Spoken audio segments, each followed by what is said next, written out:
Let's talk a little bit about the primary key. What exactly is a primary key?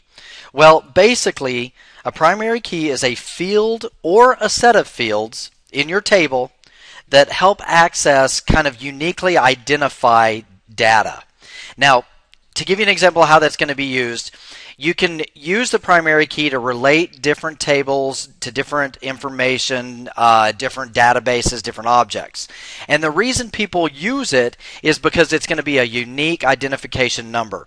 Because if you have like a phone list, you might have the name Ted Blankston multiple times. You might have the last name Johnson multiple times. You can't really have a unique last name or a unique first name. But you can have a unique identifying number in the table. So what you want to do is when you build a table, you want to identify a primary key. The primary key is just going to keep each and every entry unique. That's the simplest way to put it. So let me show you really quickly. I'm going to go up to View. Notice I'm in the Data Sheet tab. I'm going to change this to Design View. And notice here I've got a little key next to the ID field name.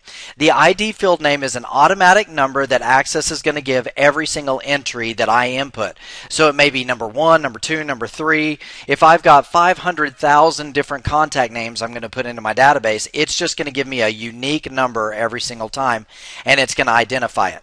Now, what I can do is I can deselect the primary key from this field by simply right-clicking and selecting the primary key. It'll either select or deselect it. That's the best way to determine that that's what you want as the primary key.